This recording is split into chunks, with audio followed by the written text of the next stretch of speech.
Okay. Last class में मैंने ये बताया था कि स्टैटिक ब्लॉक की नीड क्या है, स्टैटिक ब्लॉक कब एग्जीक्यूट होता है, स्टैटिक ब्लॉक कितने रख सकते हैं क्लास के अंदर, कितने स्टैटिक ब्लॉक नहीं रख सकते हम, मतलब कितने स्टैटिक ब्लॉक रख सकते हैं, कौन सा सीक्वेंस होता है एग्जीक्यूशन का, साथ में इनॉर्मस ब्लॉक हो सकता है नहीं हो सकता है, यूनिट ब्लॉक और स्टैटिक ब्लॉक और कंस्ट्रक्टर अगर साथ में रखते हैं तो एग्जीक्यूशन किस सीक्वेंस में होगा, ये सारी चीज मैं डिस्कस कर चुका हूँ। Yes sir. इसके बाद बात करते हैं आगे।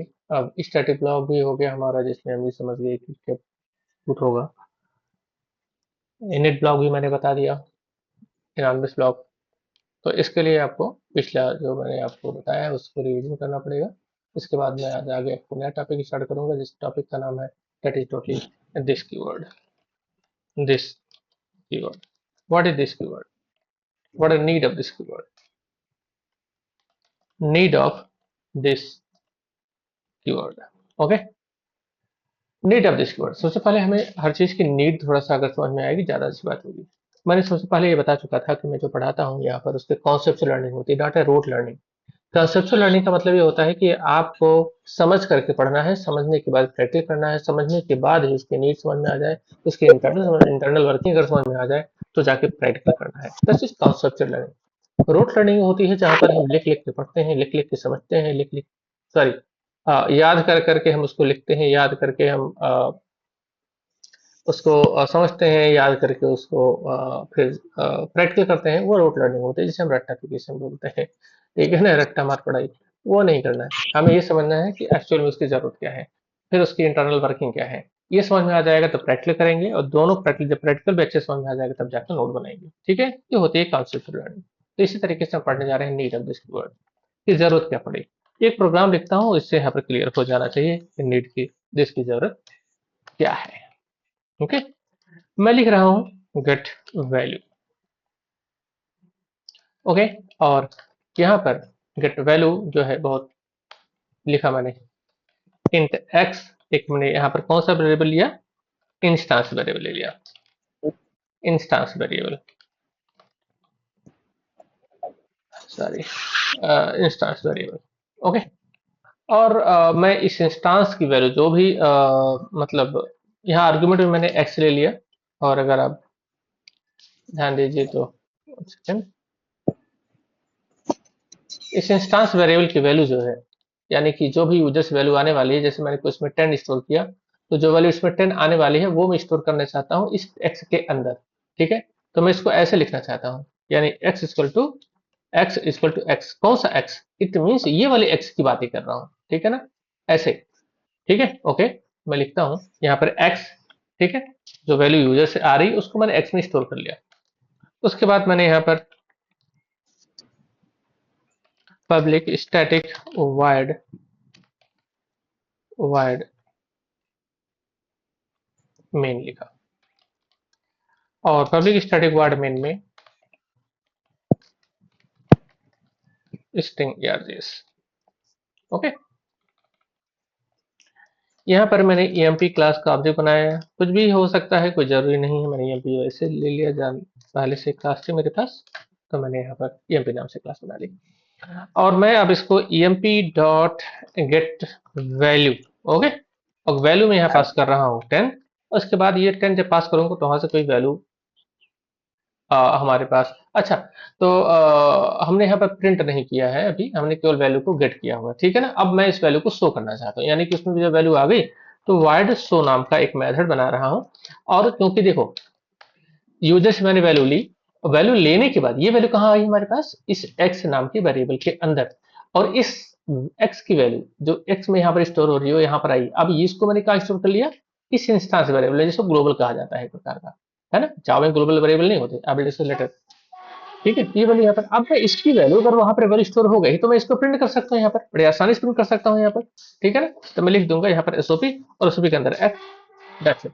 ओके, तो उसके बाद अभी कितनी वैल्यू, इसकी क्या वैल्यू प्रिंट होनी चाहिए यहाँ पर, यानी कि emp dot show. Okay, got it, yes. Yes, perfect. यहाँ पर ये जो मेरा क्वेश्चन है कि यानी कि अब मैं अगर शो को प्रिंट करता हूं तो यहाँ पर क्या प्रिंट, सॉरी, पहले यहाँ प्रिंट तो कर लें। Okay, system dot out dot println, system dot out dot println. क्या प्रिंट होना चाहिए यहाँ पर, क्या वैल्यू आएगी यहाँ पर?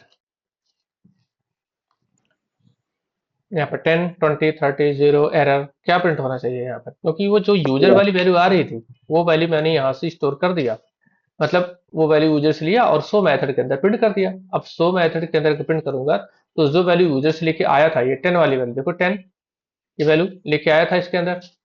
अब मैं यही वैल्यू तो यहाँ पर डाला, इसका मतलब है ये वैल्यू तो यहाँ पर आ रही है, गॉट इट, इसके अंदर स्टोर हो यस गई, लेफ्ट वाली वैल्यू राइट में सन हो गई, तो वही वैल्यू तो मैं लेके आ करके ला करके शो मेथड के अंदर प्रिंट कर रहा हूँ।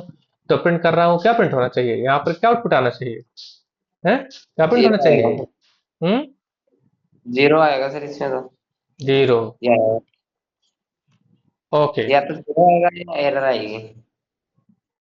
ओके, तो यहाँ पर चलिए प्रिंट करके देख लेते हैं क्या आना चाहिए। ओके, तो हमारे पास कंट्रोल है, कंट्रोल से ऑलरेडी एमपी नाम की बगल हमारी क्लास दिख रही है, तो मैं इसको यहाँ पर डायरेक्टली पेस्ट कर लेता हूँ।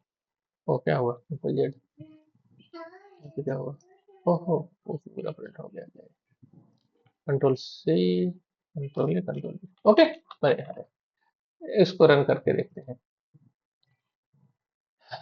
Okay, C L S Java C, ये भी ओके, जावा सी। अभी भी यहाँ पर जावा का पाथ एक बार सेट नहीं है, थिंक जावा, सॉरी, अगर हमें पाथ वगैरह देखना होता तो पाथ ही प्रिंट करना पड़ता है ना, तो यहाँ पर पाथ से भी देखा जा सकता है। तो यहाँ पर एक्चुअली अगर देखें तो पाथ में हमारा जावा का पाथ सेट नहीं है, देखो यहाँ कोई पाथ है क्या? जावा का पाथ नहीं है हमारे पास, है ना, तो इसलिए हमें पाथ यहाँ पर सेट करना पड़ेगा। ओके,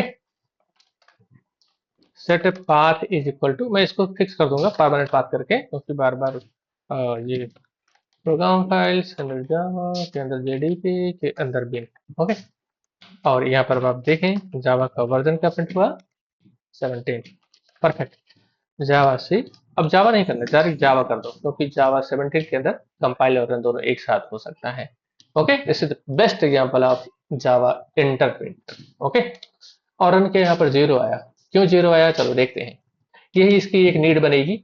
ठीक है, यहाँ प्रॉब्लम क्या थी समझते हैं जरा। यहाँ पर प्रॉब्लम ये हो गई कि जब मैंने 10 वैल्यू इस इंट एक्स में डाला, तो एक्स नाम का जो लोकल वेरिएबल है, क्योंकि लोकल कौन सा वेरिएबल होता है, ऐसे वेरिएबल जो वेरिएबल्स हमारे किसी मेथड्स के आर्गुमेंट में, ठीक है, जो मेथड है हमारे पास, मेथड के आर्गुमेंट में हो, या वो किसी मेथड के अंदर हो। अगर ऐसा कोई भी वेरिएबल, जो वेरिएबल कोई भी किसी मेथड के अंदर डिक्लेयर किया गया हो, या यानी ये क्या कहा जाएगा, लोकल वेरिएबल, ठीक है ना, और ये भी लोकल वेरिएबल कहलाएगा। कौन सा, मतलब ये, अगर मैं इसकी बात करूं तो ये भी लोकल वेरिएबल कहलाएगा। ठीक है, तो कभी भी कोई भी ऐसा मेथड जो किसी आर्गुमेंट, मेथड के आर्गुमेंट लिस्ट में हो, मतलब यहाँ आर्गुमेंट वो किसी भी टाइप का भी हो सकता है, या कोई वेरिएबल भी हो सकता है, चाहे वो इंटीजर टाइप का हो, चाहे वो मतलब प्रिमिटिव टाइप का हो, या ऑब्जेक्ट टाइप का हो।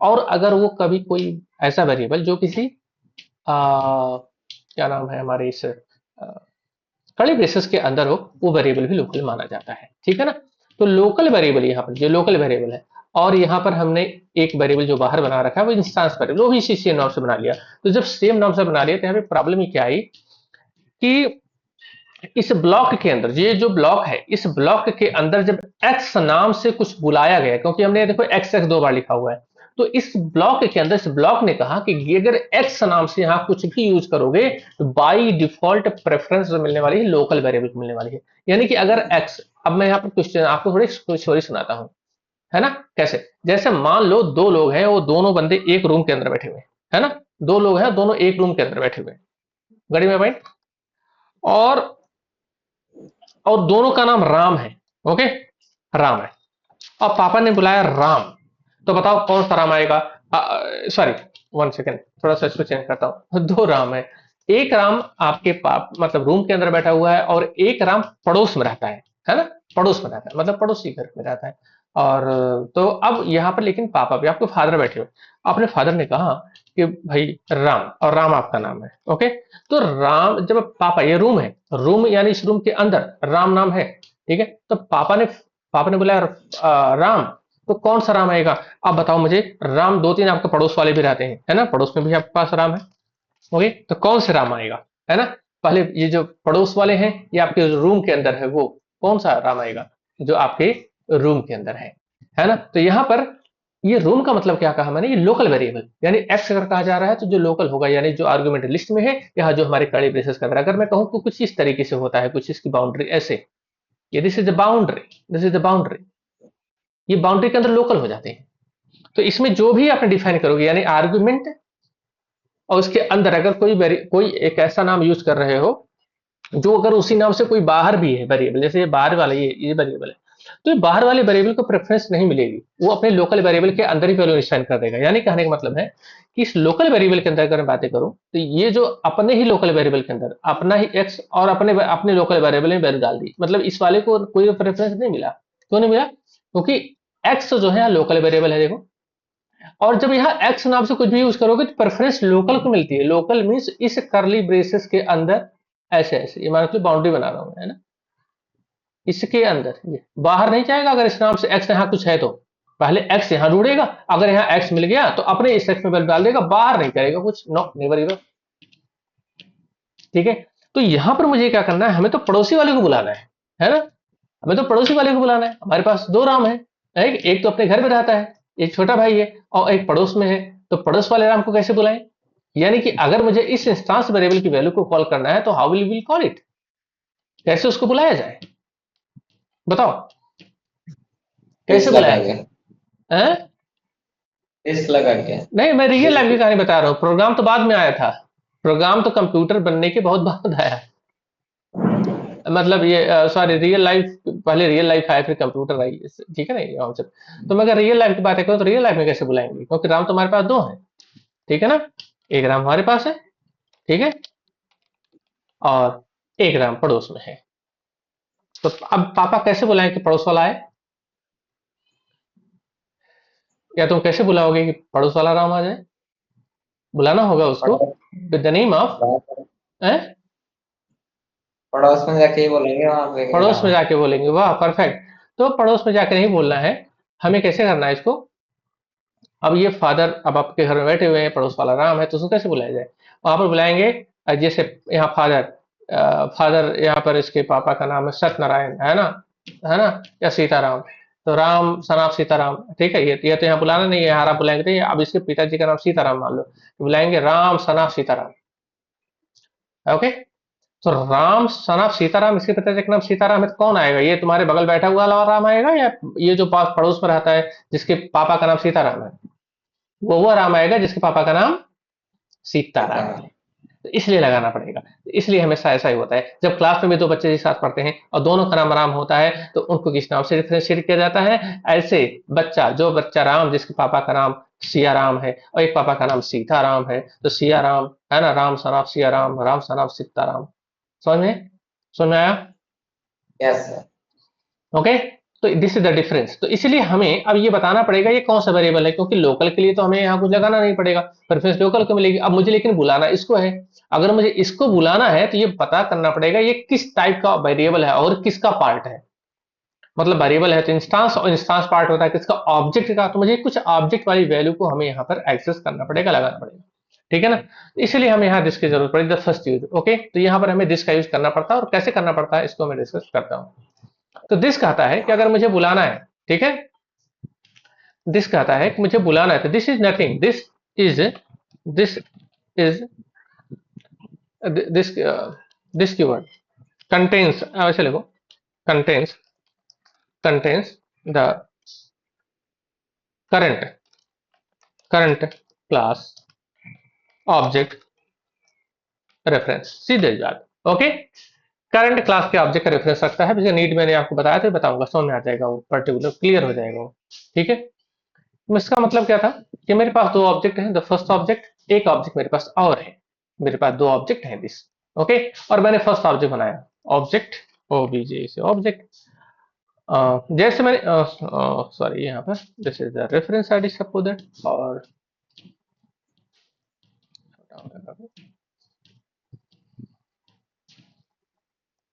ओके और ये जो रेफरेंस ऐसे मैंने रख लिया है ओके ऑब्जेक्ट बनाया और इसका रेफरेंस सपोज दैट अब तो तुम्हें यहाँ पर समझ में आ ही गया होगा Java does not support address Java support reference based technology what it तो ये जो ऑब्जेक्ट है okay this object hold the reference of 500 okay because this is hold the reference okay तो हमने जो ऑब्जेक्ट बनाया ऑब्जेक्ट बनने के बाद उसका कोई एड्रेस होगा कोई रेफरेंस तो होगा ही होगा ओके ओके परफेक्ट सेम दूसरा ऑब्जेक्ट बनाया और दूसरे ऑब्जेक्ट बनाया तो उस ऑब्जेक्ट के अंदर भी हमारे पास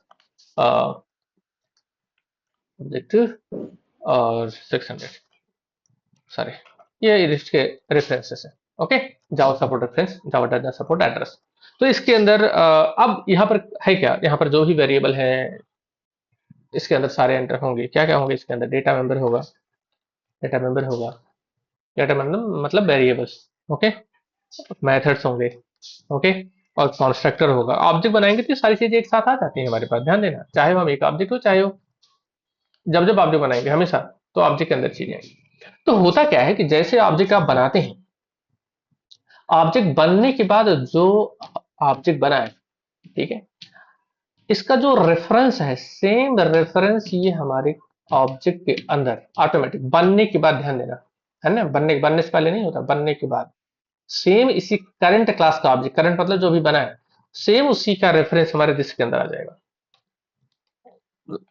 this is equal to 500 okay तो एक ऑब्जेक्ट जब आपने बनाया तो ऑब्जेक्ट जब बना तो उसका जो रेफरेंस था ओके वो रेफरेंस आपको यहां पर मिला ओके रेफरेंस 500 था वही सेम रेफरेंस रेफरेंस आईडी जो 500 रेफरेंस आईडी किस में स्टोर हो जाएगी दिस के अंदर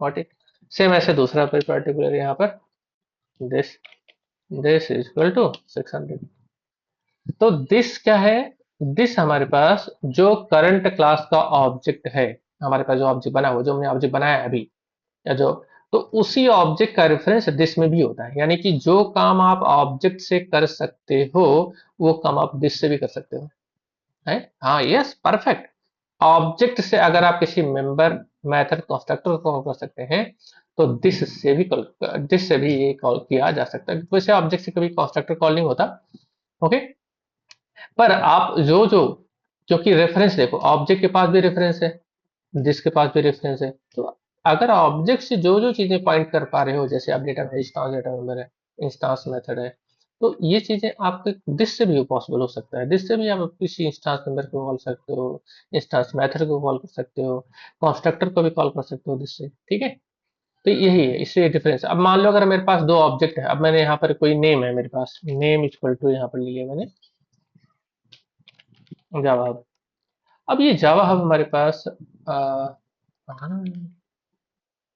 ओके और यहाँ पर है अब बताओ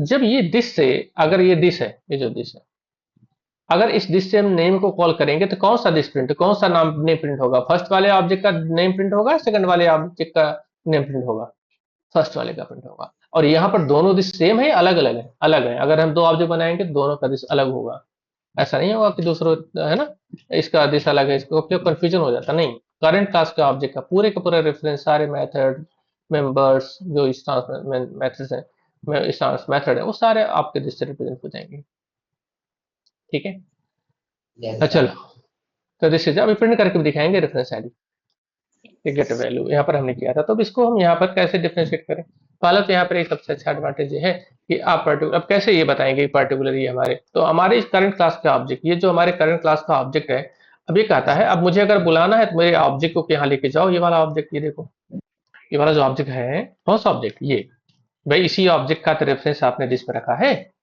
तो ये कहता है भाई मैं तो पार्ट हूं किसका पार्ट हूं this x is a part of object it mean this is a part of instance इसका मतलब ऑब्जेक्ट और ऑब्जेक्ट कह रहा है कि अगर आप मुझे यहाँ पर लगा दो emp डॉट एक्स लगा दो तब तो कोई डिफरेंशिएट हो जाएगा क्योंकि इंस्टांस नंबर हो जाएगा जैसे emp डॉट ऐसे और emp बाहर जा नहीं सकता क्यों नहीं जा सकता क्योंकि ये हो गया लोकल है ना, लोकल। लोकल को कभी यहाँ से बाहर तो ले ही नहीं जा सकते, इसीलिए दिस बनाया गया कि ठीक है, अगर आप यहाँ नहीं लेके जा सकते, और तरीके हैं, किया जा सकता है, ऐसी बात नहीं है, ठीक है ना, किया जा सकता है। पर सिंपल वे में अगर बात करूं, तो ये जो इम्प्लॉय है, यानी जो ऑब्जेक्ट बनाया है, इस ऑब्जेक्ट को अगर मुझे बाहर ले जाना है मेरे मेथड के अंदर, यहाँ से बाहर, तो नहीं ले जा सकता मैं, नॉर्मली नहीं ले जा सकता। जो अभी आपको दिख रहा है, बहुत सारा जुगाड़ करना पड़ेगा तब जाएगा वो।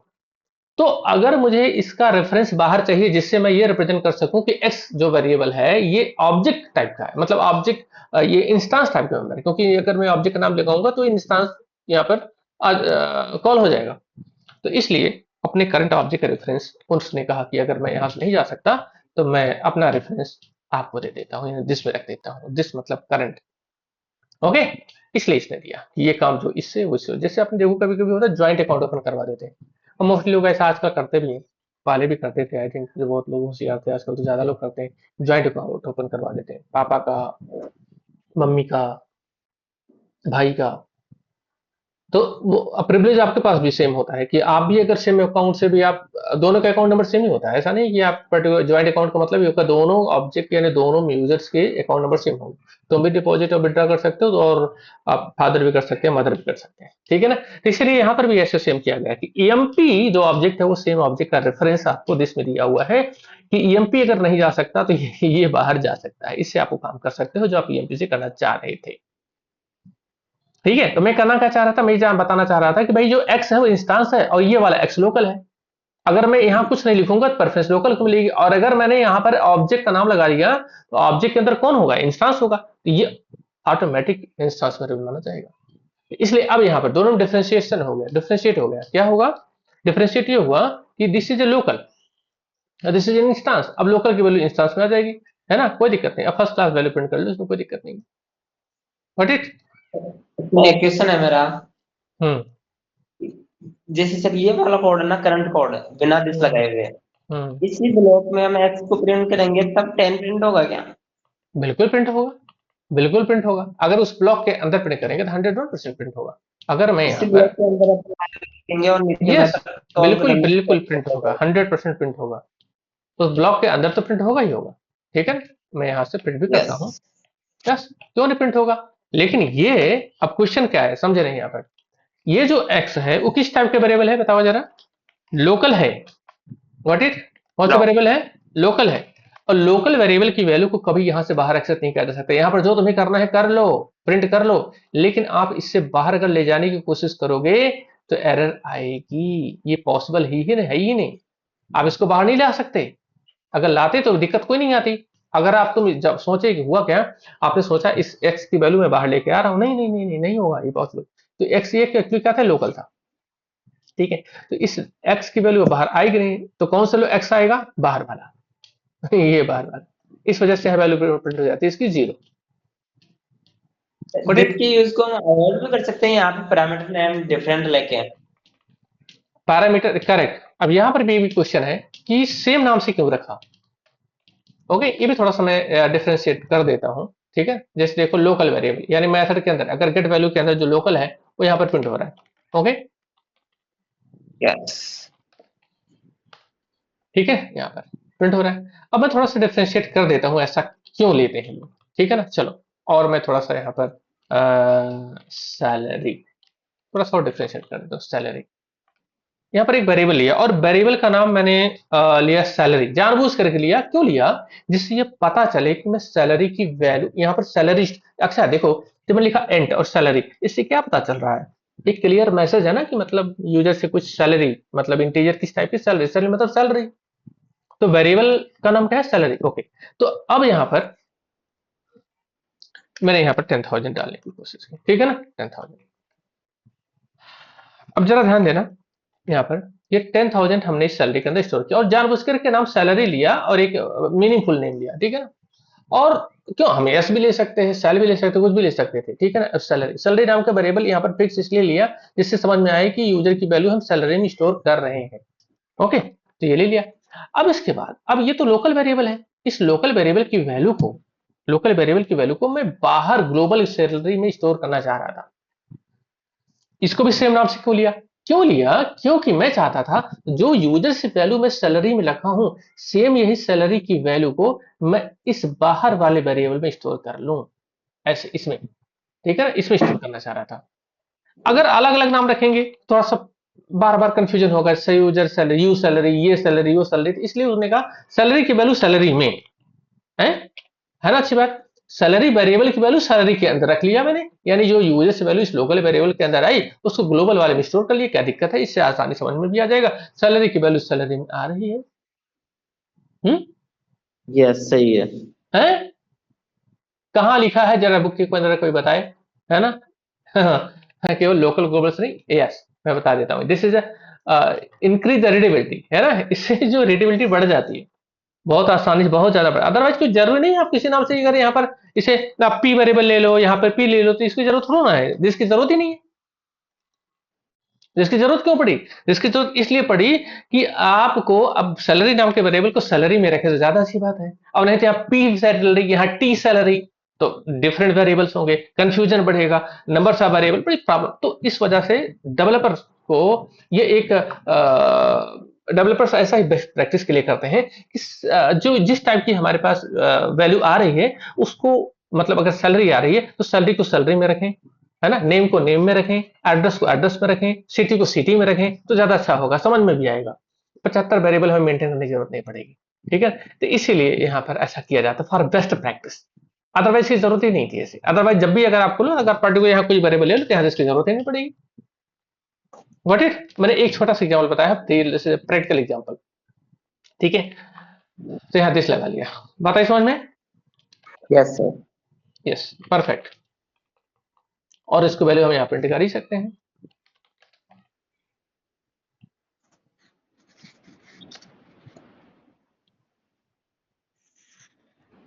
सैलरी लिखना होगा, salary, okay, salary 10,000, okay perfect.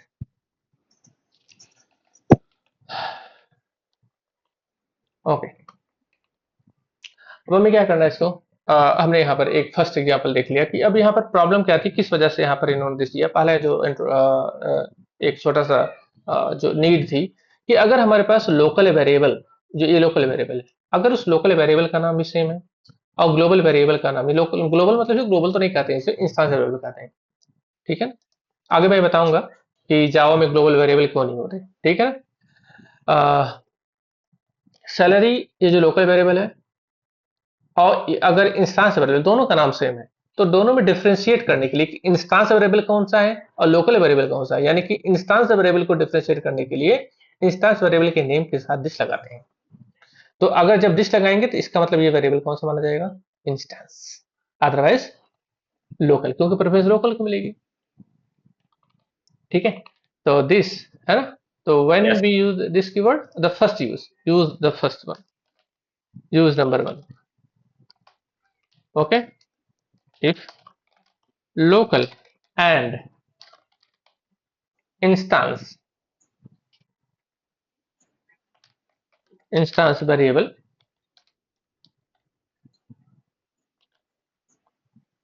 local and instance variable, है ना, both have the same name, then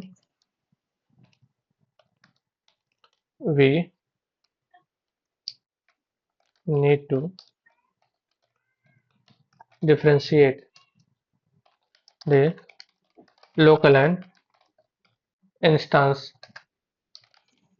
variable using this keyword।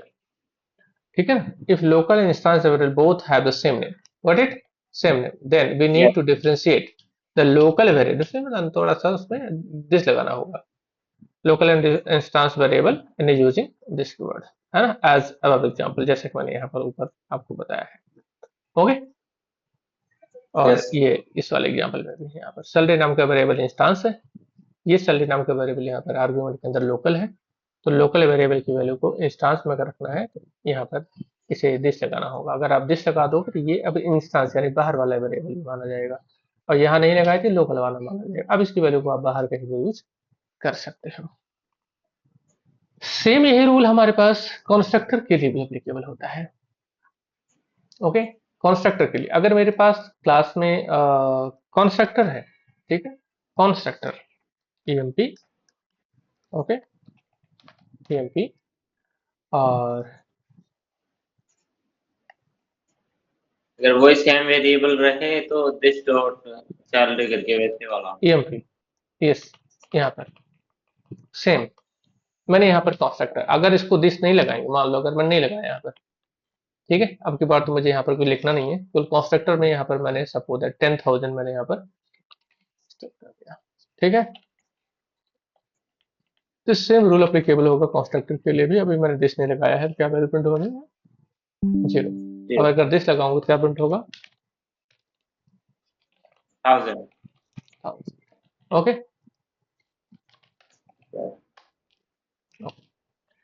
Okay, same rule, okay, note, same rule is applicable for constructor as well. Got it? Yes Same sir. rule. Next, next, this is what, okay, मैंने यहाँ पर constructor के लिए भी बताया आपको और method के लिए भी बता दिया। ओके, नेक्स्ट,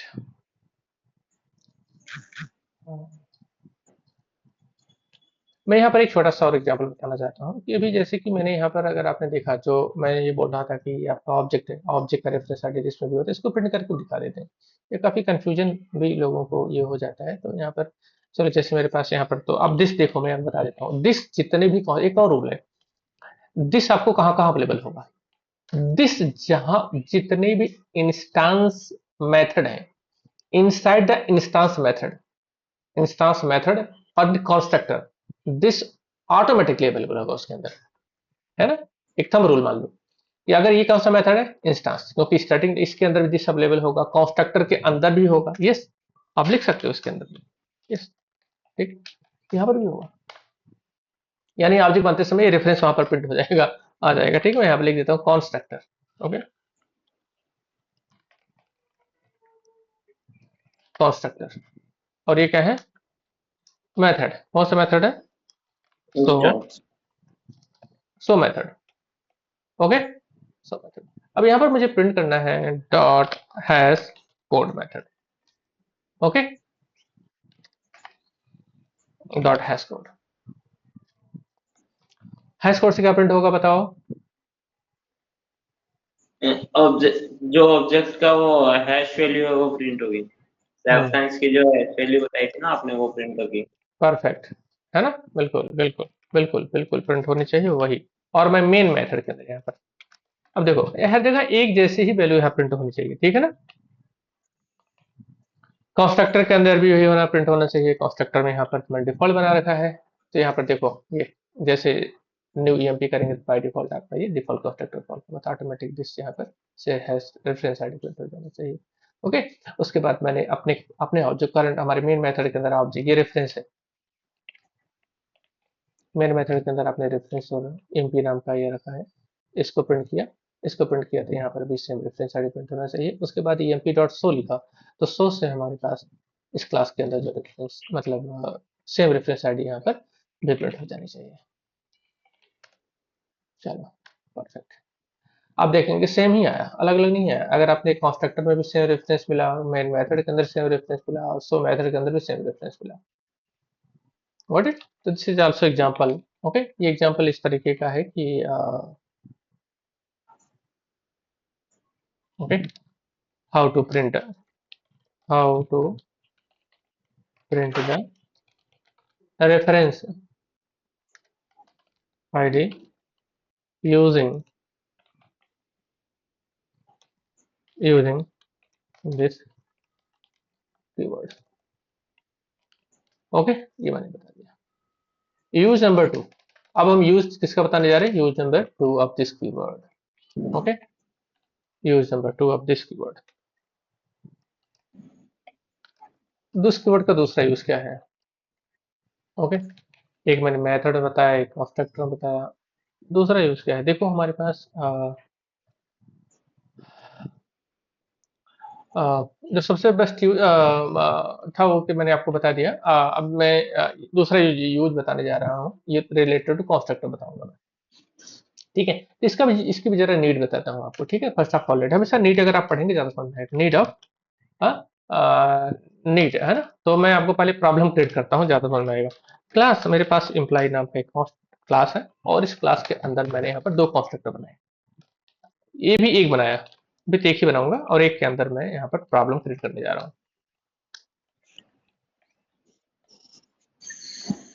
ओके, और हमारे पास ये पब्लिक स्टैटिक वॉइड मेन।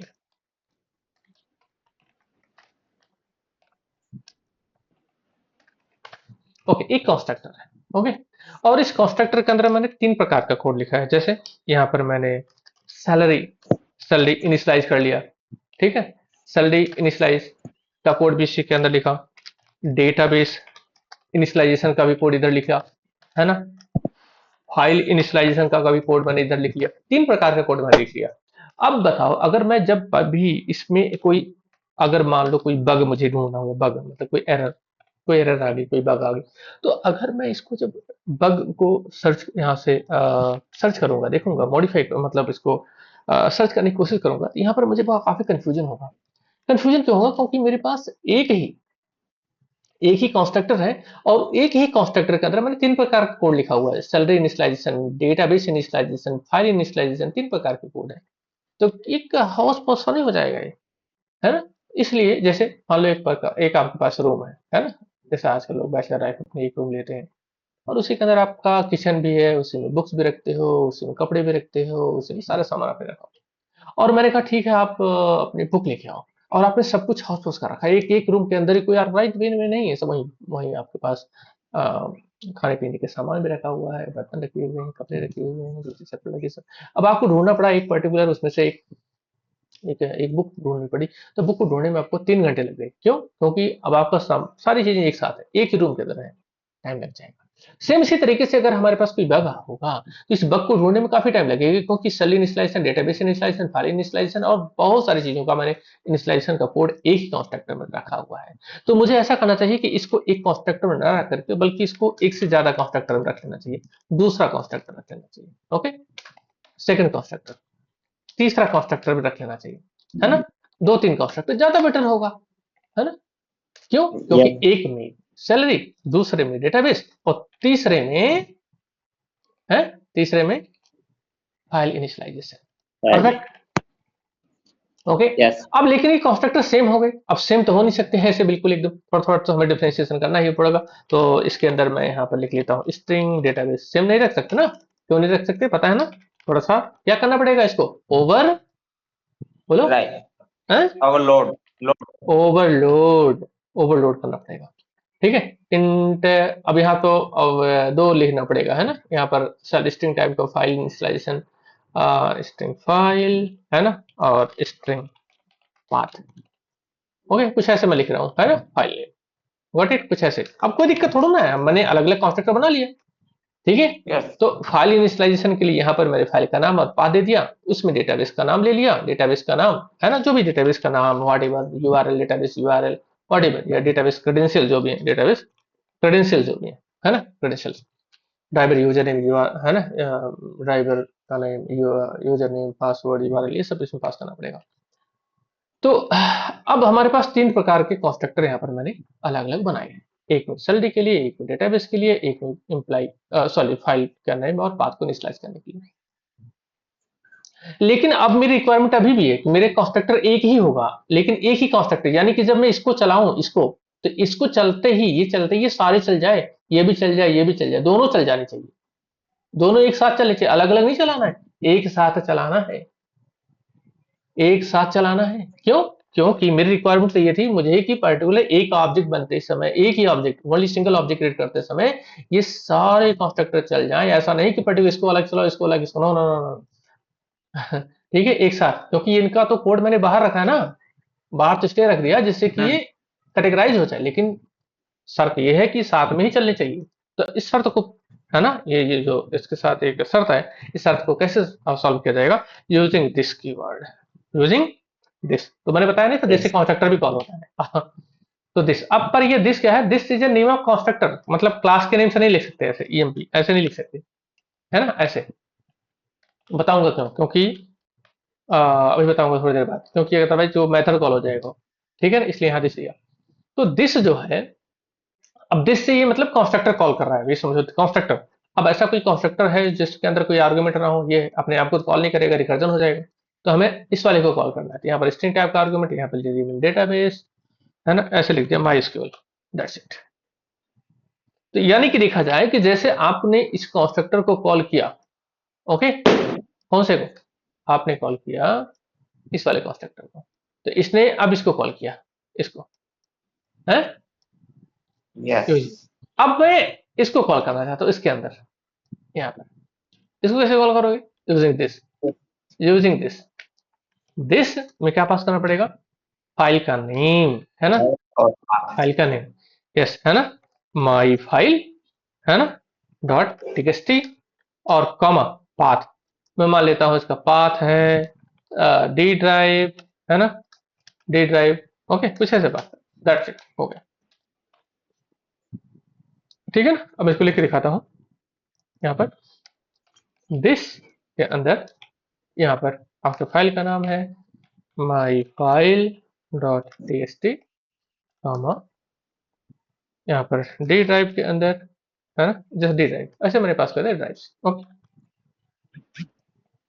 अब देखो जरा यहाँ पर, जैसे आपने अपने डिफॉल्ट कंस्ट्रक्टर को इन्वोक किया, after default constructor invocation, automatically default constructor invoke करेगा आपके पैरामीटराइज कंस्ट्रक्टर को, क्योंकि आपने दिस से कॉल कर रखा है ऐसे कंस्ट्रक्टर को जिसके अंदर एक आर्गुमेंट स्ट्रिंग टाइप का है। इसके बाद ये स्ट्रिंग टाइप का आर्गुमेंट कॉल करेगा इस नीचे वाले कंस्ट्रक्टर, क्योंकि आपने यहाँ से दिस से इस वाले कंस्ट्रक्टर को कॉल कर रखा है जिसमें एक फाइल नाम का आर्गुमेंट है, एक फाइल स्ट्रिंग टाइप का आर्गुमेंट है, दूसरा भी स्ट्रिंग टाइप का आर्गुमेंट है, तो ये वाला कंस्ट्रक्टर कॉल हो जाएगा, ठीक है। तो सबसे पहले क्या कॉल होगा, डिफॉल्ट, डिफॉल्ट से के बाद ये पैरामीटराइज, फिर इसको सेकंड वाला पैरामीटराइज, ओके। तो फायदा क्या मिला इससे, फायदा ये मिला कि हमें पर्टिकुलर, अब दिस से नंबर एक, दूसरा जो यूज है this, we can call the this, we can call, we can invoke the constructor inside another constructor, एक कंस्ट्रक्टर को किसी दूसरे कंस्ट्रक्टर में कॉल कर सकते हैं using this keyword, yes we can call it. क्यों कॉल कर सकते हैं, क्या प्रॉब्लम थी, ऐसे प्रॉब्लम क्या आ गई, बस ऐसे करते जाएंगे क्या, कि हमें मन में आ गया दिस कंस्ट्रक्टर कॉल कर लिया है। तो प्रॉब्लम ये थी कि एक ही कंस्ट्रक्टर बहुत हैवी हो रहा था, है ना, उस कंस्ट्रक्टर को जो हैवी हो रहा था तो लाइट वेट बनाने के लिए, है ना, तो कैटेगराइज करने के लिए, है ना। तो जब कैसे कैटेगराइज होगा, क्योंकि उस कंस्ट्रक्टर के डिफरेंट डिफरेंट टाइप के कोड को अलग अलग आप कंस्ट्रक्टर में रख दो, डेटाबेस का अलग, सैलरी का अलग, फाइल का अलग, उसके बाद एक कंस्ट्रक्टर वन बाय वन करके कॉल कर लो। तो जैसे एक कंस्ट्रक्टर चलेगा ऐसे सारे कंस्ट्रक्टर कॉल हो जाएंगे, इसीलिए इसको कहते हैं कंस्ट्रक्टर चैनिंग भी कहते हैं, ठीक है ना। Yes. ध्यान दें, यहाँ पर बहुत सारे लोग ऐसे अगर जो इस चीज को देख रहे हैं, है ना, इस ध्यान को समझिए, कई चीजें मैंने एक साथ बताई है। नंबर एक, कि दिस कीवर्ड का सेकंड यूज जो है वो दिस कीवर्ड ये है कि हम किसी कंस्ट्रक्टर को कॉल करते हैं, क्यों कॉल करते हैं, इसका रीजन मैंने बताया है कि आप एक कंस्ट्रक्टर को दूसरे कंस्ट्रक्टर में कॉल करने का एडवांटेज ये है कि आपका कोड कैटेगराइज होगा, ठीक है, उससे आपको easy to search, easy to debug, easy to modify कर सकते हैं, इजी टू इनहांस भी कर सकते हैं, ठीक है। क्योंकि ये प्रॉब्लम इसलिए आती है कि बार बार मैं कई जगहों पर मैंने ऐसा बोला होगा, क्योंकि आप एक से ज्यादा स्टैटिक ब्लॉक रख सकते हैं, एक से ज्यादा इनिट ब्लॉक रख सकते हैं, आज मैंने यहाँ कंस्ट्रक्टर की बात की, यहाँ पर भी एक से ज्यादा रख सकते हैं। ये बार बार ऐसा क्यों आ रहा है, इसलिए आ रहा है क्योंकि सॉफ्टवेयर एक बार बनता है और मेंटेनेंस बार बार होता है। सौभाग्य रहा आपको तो आपको हो सकता है कि एक बहुत कम लोग होते हैं जिनको स्क्रैच से सॉफ्टवेयर मिलता है, अदरवाइज आपको जब सॉफ्टवेयर इंडस्ट्री में आप जाओगे तो आपको मेंटेनेंस से सॉफ्टवेयर मिलते हैं, वहां पर आपको स्क्रैच वाले सॉफ्टवेयर नहीं मिलते, पुराने पुराने मिलते हैं, ठीक है ना।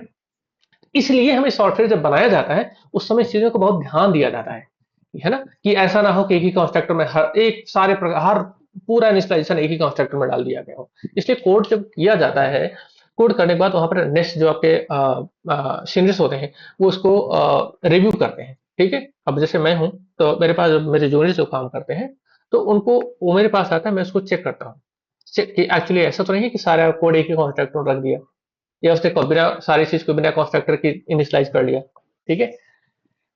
तो यहाँ पर एक कॉन्स्ट्रक्टर कॉल होती है, सारे कॉन्स्ट्रक्टर एक साथ कॉल हो जाएंगे, है ना।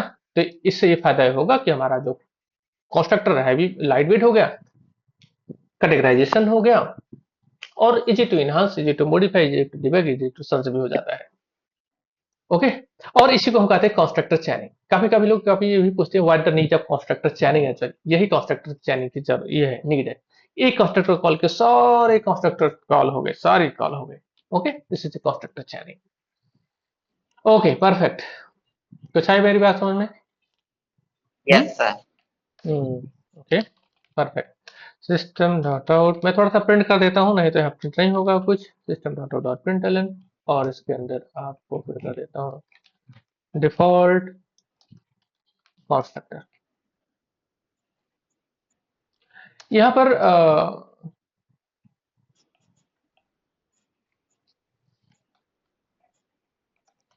डिफॉल्ट कंस्ट्रक्टर, तो स्पेलिंग गलत है बार बार, तो इसको ध्यान समझ लो। Constructor, okay constructor. ओके, अब इसके बाद ये दूसरा वाला यहाँ पर मैं यहाँ पर लिख देता हूँ। इसके अंदर आपके पास जो क्रेडेंशियल्स आपने कुछ भेजा होगा वो कर देता हूँ। ये आपका पैरामीटराइज है। ओके, पैरामीटराइज कंस्ट्रक्टर, और उसके अंदर ये वैल्यू फिल कर देता हूँ। ओके, उसके बाद यहाँ पर इसमें भी कुछ जो वैल्यू आप पास करोगे तो उसको भी यहाँ पर भी पैरामीटराइज कंस्ट्रक्टर और है, यहाँ पर डाल देता हूँ। पैरामीटराइज कंस्ट्रक्टर यहाँ पर फाइल नेम है और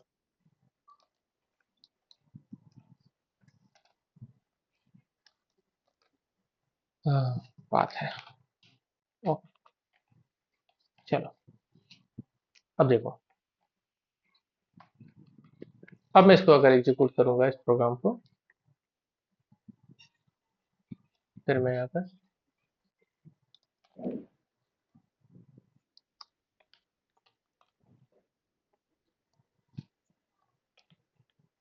ओके परफेक्ट। चलो इसको, ये देखो यहाँ पर पहला पैरामीटराइज कंस्ट्रक्टर कॉल हुआ। यहाँ पर कौन सा कंस्ट्रक्टर कॉल होगा? सबसे पहले ये वाला कंस्ट्रक्टर कॉल होगा, है ना? क्यों? क्योंकि देखो जैसे आपने इसको कॉल किया तो इसने यहाँ पर सेकंड वाले कंस्ट्रक्टर कॉल किया, सेकंड वाले ने इसको कॉल किया, सबसे पहले ये कॉल होगा, फिर ये कॉल होगा, फिर ये कॉल होगा। ठीक, क्यों? क्योंकि आपने सबसे मेथड के फर्स्ट यानी कंस्ट्रक्टर के फर्स्ट लाइन में दिस है। और एक चीज और है, कंस्ट्रक्टर की फर्स्ट लाइन में दिस होता है, मतलब दिस ओनली ओनली, है ना? हमेशा कंस्ट्रक्टर की फर्स्ट लाइन में होगा, सेकंड थर्ड फोर्थ लाइन में नहीं होगा ना। ये फर्स्ट रूल है इसका, दिस हमेशा कंस्ट्रक्टर की फर्स्ट लाइन में ही होगा। ओके चलो, Yes. लिख देते हैं यहाँ पर, दिस हमेशा कंस्ट्रक्टर की फर्स्ट लाइन में होगा। हाँ, कहाँ गया? ओके नोट लिख देते हैं, नोट रूल, है ना? दिस मस्ट बी इन्वोक, है ना, at the first First class. First first line of constructor. Constructor ऐसा क्यों? सेकंड लाइन में भी करके देख लेते हैं, है ना? एक बार करके देख लेते हैं, कैसे तो रूल तो नहीं है, है ना? तो नहीं होना चाहिए। ओके, एरर है ना? क्या लिखा हुआ है? Error, call to this must be first line in constructor, है ना? इसलिए हमें फर्स्ट लाइन में कॉल करना पड़ेगा। Perfect, okay Yes. है ना? ये रूल है, बहुत अच्छा रूल है, ये रूल है। इंटरव्यू क्वेश्चन भी यहाँ पर ध्यान दें, इसलिए मैं साथ साथ लिखते चलूंगा, ठीक है ना? तो यूज नंबर क्या है? सेकंड, यूजिंग दिस, है ना, keyword we can invoke the constructor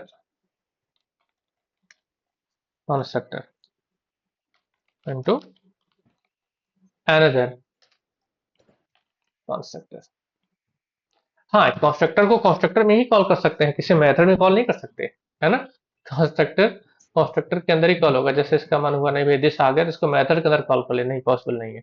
method के अंदर कॉल नहीं हो सकता, इनिट ब्लॉक के अंदर कॉल नहीं हो सकता, स्टैटिक ब्लॉक के अंदर कॉल नहीं हो सकता, मेन मेथड के अंदर भी कॉल नहीं हो सकता। Only constructor will invoke only inside the method constructor as well. Constructor constructor के अंदर ही कॉल होगा, मेथड मेथड के अंदर ही कॉल होगा, ठीक है? Okay Yes. Got it. Okay, अब यहाँ पर मैंने एक जो रूल बताया कि हमेशा दिस, अब मैंने दिस से फॉलो कर लिया। अब मैंने ये बताया था कल, इससे पहले भी, मेरे पास ये कौन सा ब्लॉक है? ये ब्लॉक कौन सा है? कुछ ब्लॉक है, इनिट इनिट इनिट ब्लॉक। अब इनिट ब्लॉक, और मैंने बताया था कि भाई इनिट ब्लॉक जो होता है, इनिट ब्लॉक भी आ, पास सेक्टर के फर्स्ट लाइन में कॉपी होता है। हाँ, तो फिर कौन सा आएगा? ये भी कंस्ट्रक्टर की फर्स्ट लाइन में कॉल होगा, और भी कंस्ट्रक्टर की फर्स्ट लाइन में होगा, तो कौन सा आएगा? क्योंकि ये भी फर्स्ट लाइन में होगा। ये भी फर्स्ट लाइन में, सबसे पहले क्या चलेगा फिर? हम्म इनिट ब्लॉक की लाइन चलेगी ना पहले तो, क्यों? क्योंकि कंस्ट्रक्टर मतलब आप ये पूछना चाह रहे हो कि दिस कॉल होगा फर्स्ट लाइन में या वो? करेक्ट। चलिए देखिए, दिस से पहले आएगा सर वो शायद। ये है क्या चलेगा? इनिट चलेगा। इनिट चलेगा। तो अगर इनिट और दिस दोनों एक साथ है, तो सबसे पहले इनिट इन्वोक होगा। Got it? हाँ, मोर देन वन इनिट होगा तो भी क्या सीक्वेंस में एग्जीक्यूट होंगे वो। परफेक्ट। इस टाइप का क्वेश्चन पूछा जाता है इंटरव्यू के अंदर। आपको प्रोग्रामिंग क्वेश्चन देंगे और पूछेंगे कि आप बताओ उसका आउटपुट क्या होगा। More than one init block होगा, एक साथ स्टैटिक ब्लॉक हो सकते हैं, दो तीन कंस्ट्रक्टर रख देंगे, उसमें सीक्वेंस से पूछेंगे कि बताओ उसमें कौन सा अ, इसका आउटपुट क्या होगा और उसका सीक्वेंस क्या होगा। ठीक है ना? Okay, perfect. नेक्स्ट, यहाँ पर दूसरा यूज मैंने बताया ना, अ, दूसरा यूज मैंने बता दिया। यूज नंबर 3, यूज तीसरा भी है हमारे पास। कई यूज है हमारे पास ना जावा के अंदर, एक यूज, दो यूज, वैसे दो यूज जो थे मैंने जो बताया वो बहुत अच्छी यूज है। हाँ? बहुत बहुत परफेक्ट यूज है। ठीक है, ये हमें बहुत अच्छे से पता होना चाहिए। ओके, इससे हम पर्टिकुलर जो दिस है ना, देखो, we can use this keyboard as reference. इसका पर्पस क्या है ना? We can use this keyword as a reference, है ना? मतलब देखो, मैंने पहले ही बताया था आपको शुरू में ही, जो काम को ऑब्जेक्ट से करना चाह रहे हैं, जैसे मैं ये चाह रहा था कि मेरे, वो है ना? कर सकते हैं। यस, यहाँ अगर जहां पर मुझे अगर ईएमपी को पास करना है, तो ईएमपी को ना पास कर अगर दिस पास कर दूंगा तो वो काम किससे हो जाएगा? दिस से हो जाएगा। ठीक है ना? ओके। यस। हाँ, तो हम इसको दिस से भी कर सकते हैं। तो ये क्वेश्चन एज अ दिस वाला, है ना, ये चीज करके ले आना और होमवर्क कर देता हूँ। ठीक है ना? और पास कर दिए थोड़ा सा, है ना? ओके, नहीं होगा तो मुझे बताना और मैं करूंगा। ठीक है ना? और प्रैक्टिस करके क्या करना है बताऊंगा। फिर इसके बारे में? ओके, नहीं समझ पाए, चलो बता ही देते हैं फिर कि हमारे पास एक क्लास है। ओके, और class I have taken as okay EMP. Hmm, यह एक कंस्ट्रक्टर और लिया मैंने, और ये कहता है दूसरा वाला कंस्ट्रक्टर। ओके, दिख रहा है ठीक से? यस। ओके, ये है, इसमें ईएमपी टाइप की वैल्यू पास कर रहे हैं। ईएमपी टाइप मतलब समझ गए? ऑब्जेक्ट टाइप की वैल्यू। परफेक्ट, है ना? ईएमपी टाइप के, तो मैं चाहता हूं जैसे मैं इसको कॉल करूं, ओहो मैं क्या कर दिया इसको, ओके, यहाँ पर देखो, ये मेरे पास कौन सा कंस्ट्रक्टर है? चलो एक सेकंड, ईएमपी, ईएमपी बताओ इससे कौन सा कंस्ट्रक्टर कॉल होगा? फर्स्ट से constructor, second constructor, third first. Constructor है? फर्स्ट कंस्ट्रक्टर कॉल होगा। परफेक्ट। और फर्स्ट कंस्ट्रक्टर के अंदर मैं यहाँ पे लिख देता हूँ इंट सैलरी, है ना? Salary equal to by default 10,000। Okay, sorry यहाँ पर नहीं लिखना चाहिए, है ना? वैसे अगर आप लिखोगे तो ऑटोमेटिक वो कंस्ट्रक्टर में ही आ जाता है। बहरहाल, तो ओके, पर यहाँ पर मैंने सैलरी इनिशियलाइज कर लिया, और आप देखो जैसे आपने यहाँ पर इस कंस्ट्रक्टर को इन्वोक किया, आपके इंस्टेंस वेरिएबल में 10,000 सैलरी इनिशियलाइज हो गई। अब मैं क्या चाहता हूँ इस एम्प्लॉय के अंदर, ठीक है, यहाँ पर चलो एसओपी करके देखता हूँ, system dot out dot println, और इस प्रिंट एलन के अंदर salary, salary, salary emp dot emp dot salary. Okay,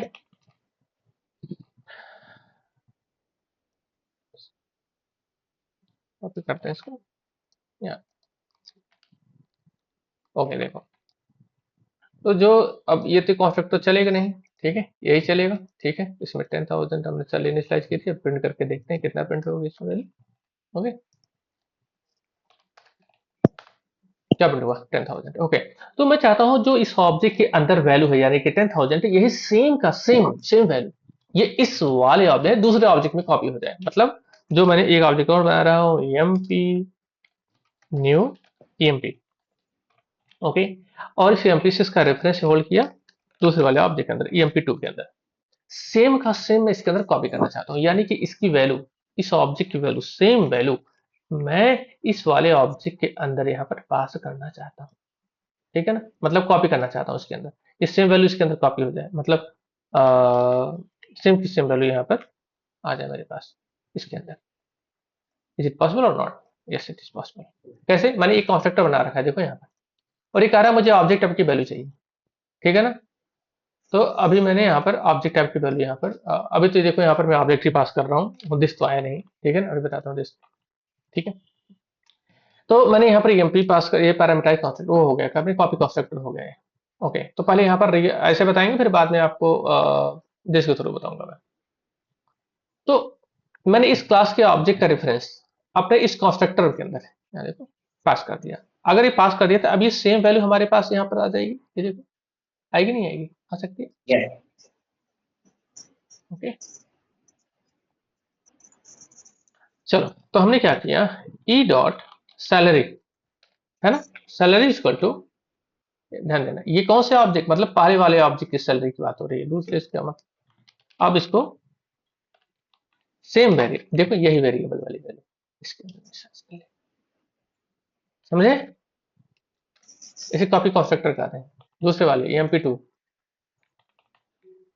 copy का मतलब कॉपी कर रहे हैं, देखो पहले वाले ऑब्जेक्ट की वैल्यू को दूसरे वाले ऑब्जेक्ट के अंदर कंस्ट्रक्टर में पास कर दिया एज ए ऑब्जेक्ट, तो ये वाली वैल्यू देखो यहाँ पर चली गई, पूरा रेफरेंस आ गया ना, पूरा एड्रेस आ गया पहले ऑब्जेक्ट का, तो पहले वाले ऑब्जेक्ट का एड्रेस मेरे इस कंस्ट्रक्टर में आया, तो जब एड्रेस आया तो मैंने उसकी सैलरी कॉपी कर ली किसके अंदर, अपने इस कंस्ट्रक्टर के अंदर, वेरिएबल के अंदर, क्योंकि अगर वैल्यू कुछ नहीं डालता तो जीरो आती, और अगर मैंने इसकी वैल्यू ऑब्जेक्ट से, पहले वाले ऑब्जेक्ट से सैलरी को कॉपी किया है, तो उस पहले वाले ऑब्जेक्ट की सैलरी की वैल्यू इस वाले वेरिएबल में कॉपी हो जाएगी, सेम डिटो 10,000 इसमें भी आ जाएगी।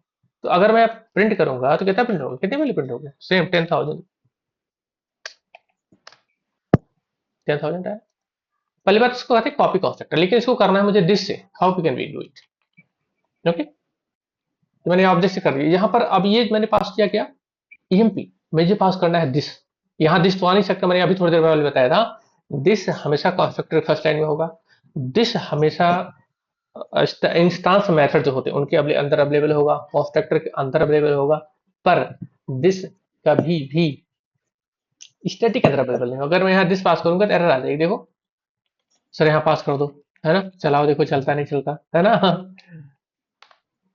एरर आ गई, है ना, non static variable, this can not be reference to the from static context, okay, देखो लिखा होगा फ्रॉम स्टैटिक कंटेस्ट, ओके, नहीं हो रहा, मतलब क्या है, कार्य मतलब यह है कि स्टैटिक जो है, स्टैटिक के अंदर दिस कभी अवेलेबल नहीं, क्योंकि स्टैटिक जो है, स्टैटिक को मेमोरी हमेशा पहले मिल जाती है, ऑब्जेक्ट बनने से पहले ये मेमोरी में पहले लोड हो जाते हैं, और ऑब्जेक्ट स्टैटिक को लोड होने के बाद बनते हैं, इसीलिए स्टैटिक के अंदर कभी भी इंस्टांस नाम का वेरिएबल, इंस्टांस मेथड ये सब नहीं आती, ओके। तो अब इसमें इसको अगर दिस से करना है तो कैसे करेंगे, how we can do it, अभी तो यहाँ पर EMP किया, समझ में आई मेरी बात या नहीं आ रही है? आ रही है सर, हम्म, आ रही है सर। आ रही है, परफेक्ट। कैसे होगा ये तो कॉपी कंस्ट्रक्टर, यहाँ पर चलो एक बार और बता दिया, it was example of copy constructor, how we can do it. ये तो मेन मेथड नहीं होगा, पॉसिबल है 100%, मतलब इम्पॉसिबल है, मेन मेथड के अंदर कभी भी यहाँ दिस पास नहीं किया जा सकता, यस, क्योंकि स्टैटिक है। ओके।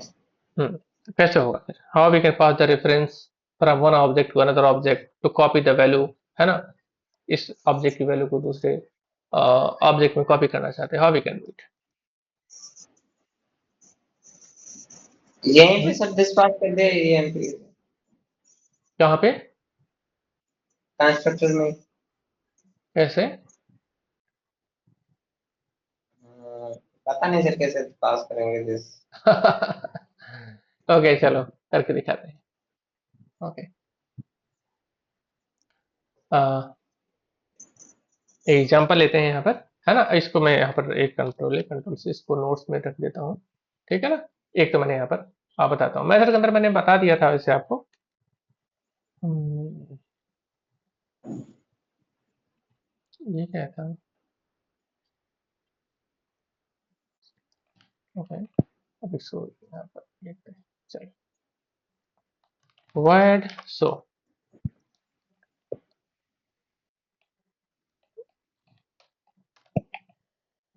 ओके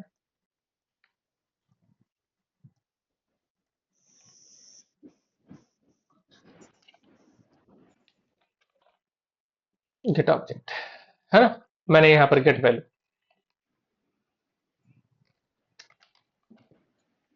सब दैट मैंने यहाँ पर इंट, है ना, सैलरी ले लिया, ठीक है। और इस सैलरी को इंट सैलरी ले लिया, जानबूझ करके। और अच्छा अभी यहाँ पर सैलरी अच्छा नहीं लेते, सैल ले लेते हैं, ठीक है। दिस का यूज कम करते हैं अभी यहाँ पर, सैलरी, क्योंकि सैलरी एक दिस एक ही जगह यूज करूंगा, ठीक है ना। अभी अदरवाइज सेमना को वेरिएबल होगा, दिस यूज करना पड़ेगा। ओके इसको प्रिंट करके देखते हैं, है ना। वन सो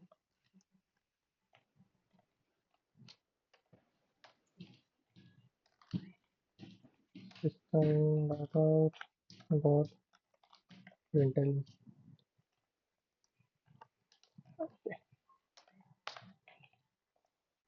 ओहो इसे क्या होगा, अच्छा दिमाग को कुछ और ही चल रहा है मेरी। सैलरी, सैलरी परफेक्ट, और यहाँ पर salary, salary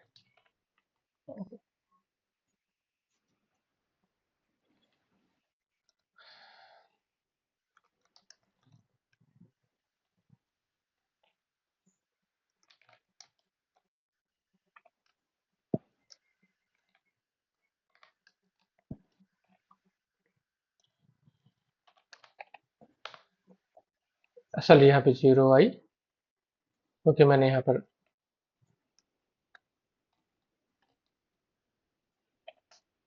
emp dot get value,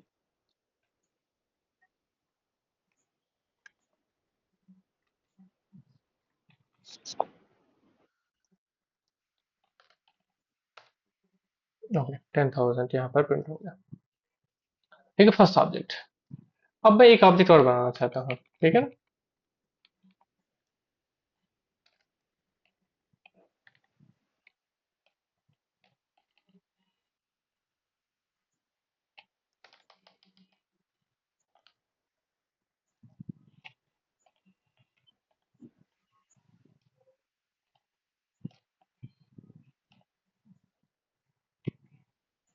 emp2, और पहले वाले उसके अंदर मैं पहले वाले ऑब्जेक्ट की वैल्यू को कॉपी करना चाहता हूँ, ठीक है ना। और जब सो कॉल करूँ तो ये क्या हो, ऑटोमेटिक फर्स्ट वाले ऑब्जेक्ट की वैल्यू कॉपी हो जाए, ठीक है ना। वायर्ड COPY कॉपी, समझ रहे हो मेरी बात, मैं क्या कर रहा हूँ। कॉपी, कॉपी क्या, यहाँ पर empe चाह रहा है अपने ऑब्जेक्ट का रेफरेंस दे दो। अगर अपने ऑब्जेक्ट का रेफरेंस दे दोगे तो जो भी ऑब्जेक्ट का रेफरेंस होगा तो वो मैं जैसे जैसे मैं यहाँ पर emp देखो, emp2 emp2 डॉट कॉपी, और कॉपी में किस टाइप की वैल्यू मांग रहा है बताओ, emp टाइप है ना। तो मैंने पहले वाले ऑब्जेक्ट को पास कर दिया, हमें ध्यान दो emp, ओके पास कर दिया, ओके। तो अब मैं इसके अंदर e dot salary, salary is equal to यहाँ पर सैलरी लिख दिया, ओके। अब ये देखो, जो भी हमारे पास पहले वाले ऑब्जेक्ट की सैलरी थी दूसरे वाले में कॉपी हो गई है ना, हो जाएगी। लेकिन मैं चाहता हूं जैसे अब इसको मैं करूंगा कैसे कॉपी, कॉल कॉल तो करना पड़ेगा, ठीक है ना। तो जैसे मैंने यहाँ पर कॉल किया तो ये मेथड जो है इसके अंदर लिखना चाहता हूँ, इसके अंदर कॉपी करना चाह रहा हूँ मैं। अच्छा, ये यहाँ पर कॉपी हो गया, ओके। मेथड के अंदर एज रेफरेंस पास करना था इसको।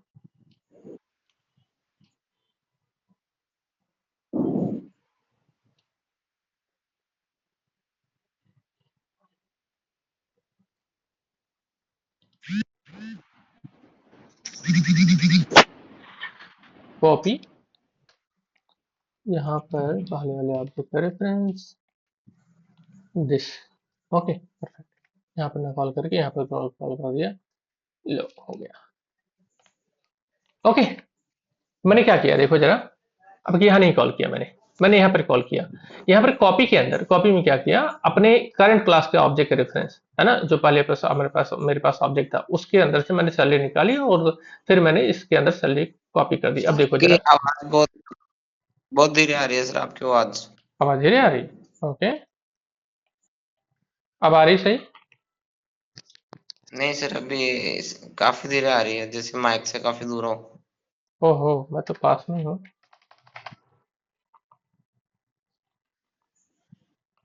चलो देखो, एक सेकंड पहले प्रोग्राम चलाता हूँ, देखो अब 10,000 आया। यस आपने सर, देखा दूसरे वाले ऑब्जेक्ट मैंने सेम पे गेट भी। वैल्यू नहीं की। How to use this keyword, है ना। तो we can pass the reference as argument, okay. इसे हम सर कॉपी भी ये कहते वाला हैं इसे। एग्जांपल एक बार प्लीज दोबारा कर दीजिए। यहाँ पर मैंने क्या किया, कॉपी किया, देखो कॉपी कर क्या किया कि जैसे शो मेथड कॉल हुआ, शो ने क्या किया ऑटोमेटिक, इस शो मेथड ने देखो शो के अंदर हमने वैल्यू को प्रिंट भी किया, और जब वैल्यू को प्रिंट किया यहाँ पे कितना प्रिंट हो रहा था 10,000। और साथ ही साथ मैंने क्या किया, इससे कहा कि भाई अपने ऑब्जेक्ट जो तुम्हारे करंट क्लास का ऑब्जेक्ट का रेफरेंस, यानी कि इस शो के अंदर, ये शो मतलब ये वाला शो, इस शो के अंदर तुम्हारे ऑब्जेक्ट का रेफरेंस पास करो। आपने करंट क्लास के ऑब्जेक्ट का रेफरेंस पास कर दिया, यानी कि ईएमपी। जब ईएमपी हुआ तो ईएमपी के अंदर वाली ईएमपी का रेफरेंस कहाँ आया, मेरे पास आया इस मेथड के अंदर, ठीक है। गॉट इट, ये वाला तो यही तो पास यस। हुआ ना। तो यहाँ ये आया, तो अब इसके अंदर मैंने अपने सैलरी की वैल्यू को कॉपी की, है ना। सैलरी हमारे पास आई, यानी कि फर्स्ट ऑब्जेक्ट की सैलरी। उसके बाद मैंने अपने इसको यहाँ पर जब कॉपी चलाया, कॉपी यानी कि कॉल हुआ, तो ये हमारे पास दूसरे वाले ऑब्जेक्ट यानी कि इसके अंदर इंस्टांस वेरिएबल इसके अंदर कॉपी हो गई। Got it, yes. Yes,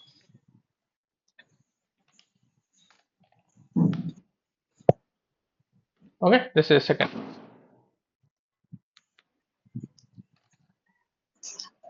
example number 2। Got it, yes. ये हमारे पास दो प्रकार के यूज, तीन प्रकार के मैंने यूज बता दिया कि पहले हमने दिस कीवर्ड से लोकल वेरिएबल और इंस्टांस वेरिएबल को डिफरेंशिएट कर सकते हैं, यानी इंस्टांस वेरिएबल के साथ अगर दिस लगाएंगे तो लोकल की वैल्यू इंस्टांस वेरिएबल में कॉपी हो जाएगी। सेकंड, कंस्ट्रक्टर को भी कॉल किया जा सकता है। तीसरा, we can pass a reference, okay.